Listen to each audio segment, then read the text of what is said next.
Hello and welcome back to We Go East. I'm Ashley. And my name's Theo. And today we're talking about the things that gave us culture shock when we came to Japan.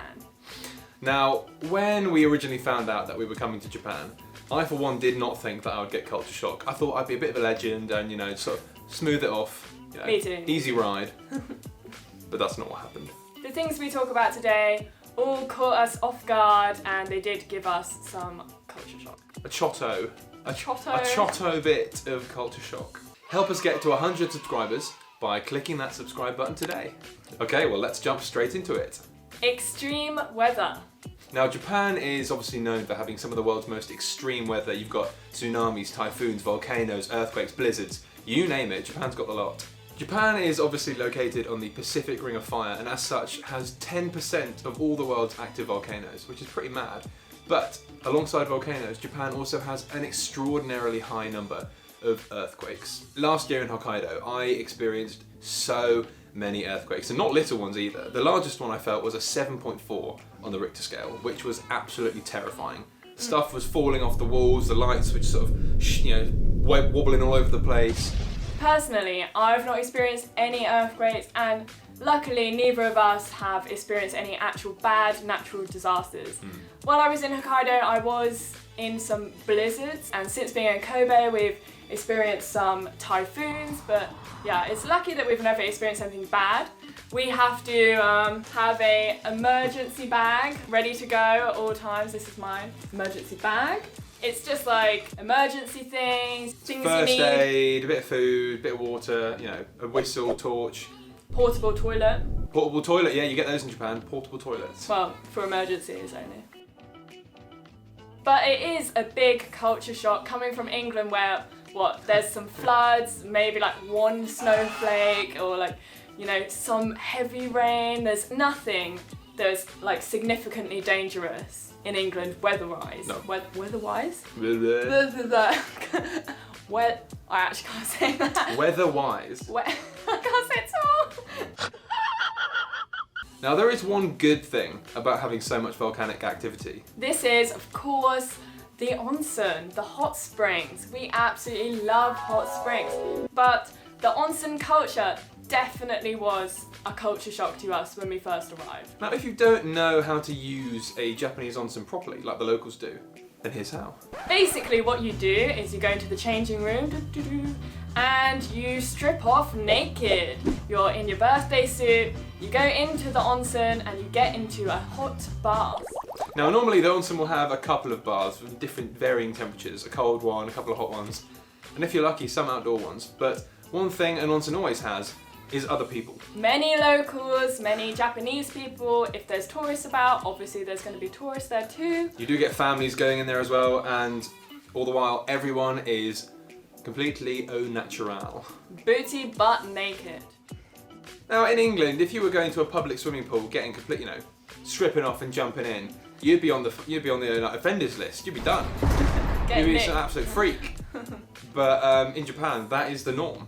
In Japan, onsens are segregated by sex, so there's ladies' onsen and men's onsen. They're not together, so that's not an issue. No funny business.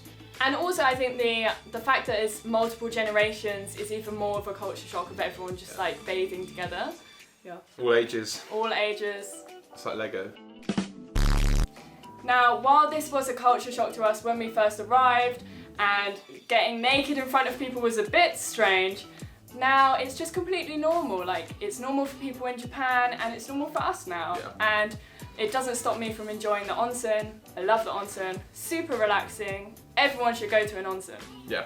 Unless you have a tattoo. Then Yeah, you won't be allowed in. You might run into some difficulties. Some onsens don't allow tattoos. Some do. Now after your relaxing onsen, you head back into the changing rooms, get your kit on and leave. But before you take 2 steps, you realise that everyone else is vastly more stylish than you. And this is our next point.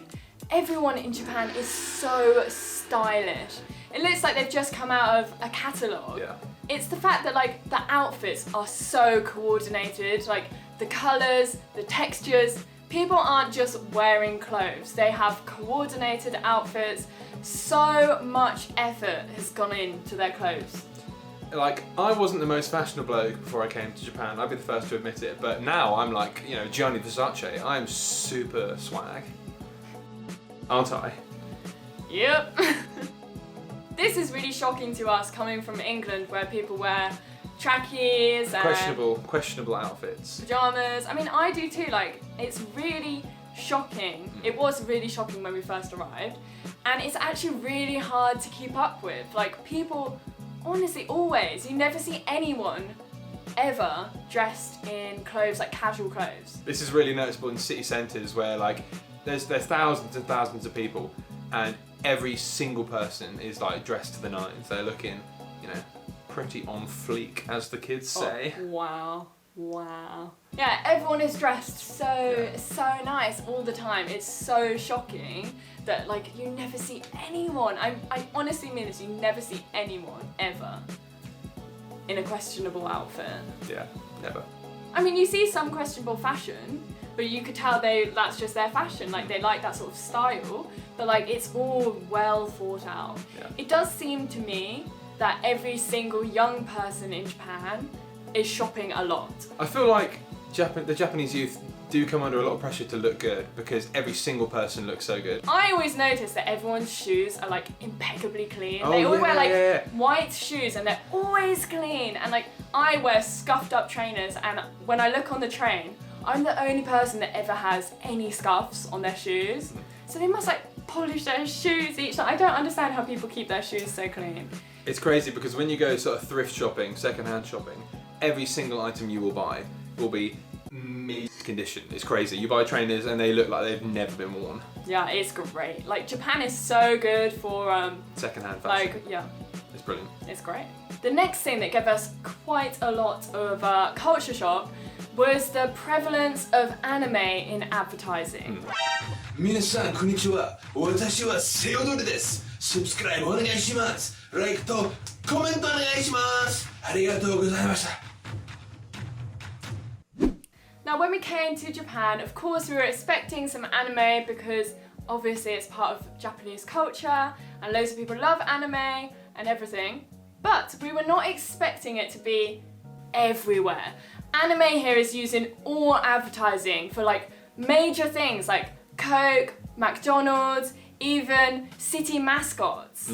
And as you can see from these images, sometimes it's quite questionable anime. I don't know. Personally, I feel like this sort of stuff wouldn't fly in England. No. And I feel like generally it is anime of women and it's a little bit spicy. But the thing that is really shocking to me is this is everywhere. Like I was saying, like Coke and McDonald's, you know, it's family brands, it's in like convenience stores, on the crisps, on the chocolate, in the kids section, like everywhere. And I personally like found this very shocking. A lot of it is considered okay in Japan, but there have been some times where companies have gone a bit over the top with their advertising, and a couple of times it's been sort of, you know, taken down or removed. Although Japan recently has tried to sort of reduce the amount of questionable anime that you see on advertising and stuff with the Olympics. Definitely be prepared to see a shed load of anime when you come, everywhere. Now, there are plenty of other things that have given us culture shock in our time in Japan, but this is the last one we'll be talking about today. And that is that no one in Japan eats or drinks anything while they're on the go. It's a big no-no in Japan to be eating or drinking anything on the go, especially if you're in like public transport. There's no way people like cracking open any sort of snack. It's just not a thing that happens. Yeah, in my 2 years of being here, I don't think I've ever seen a single person eating on the go. Apart from places where they're like street food stalls. Apart from that, I've never seen a single person. It's quite shocking because Japan has so many like snacks. Like they have onigiris, which is sort of rice ball. That's a perfect thing to eat on the go. And like convenience stores sell loads of like small things to like eat on the go, like in my mind, but no. Japanese people generally would stand outside the convenience store and eat it and then throw it away there once they've finished, or they take it back to their office or wherever they're going and they eat it there. For me, it's more like no one ever eats anything while on the go, like walking a subway. I'm I'm a busy girl. I'm always like, I'm hungry and I'm eating and I'm moving. You're moving. I'm sure we've all been there on the train in England. Someone's cracked open the Monster Munch, the cheese and onion crisp, the tuna pasta. Like, oh, it is gross. And it's so nice in Japan that doesn't happen. Yeah. But I mean, the pressure in Japan is so strong that even I, the queen of snackers, will not open anything on a train. Like, it's not gonna happen. And that's it for this video. Those are some of the things that we have experienced that have given us culture shock living in Japan. Some of these things are just like, you get culture shock from it straight away. Like the onsen, like just getting naked, like that's a bit strange, but after a few times you get used to it. Other things, maybe I don't think I'll ever get used to it, especially like the anime stuff. I don't think I'll ever get used to that, and everyone being so fashionable, I don't think I'm ever gonna get used to that or be able to be that fashionable either. Let us know in the comments which one you think would give you the most culture shock. I know for me it would definitely be the anime. Me too. And as always, if you have enjoyed the video, please remember to give us a like and subscribe to stay up to date with our future videos. And that's it from us. Thank you very much for watching. We'll see you again next time. Goodbye.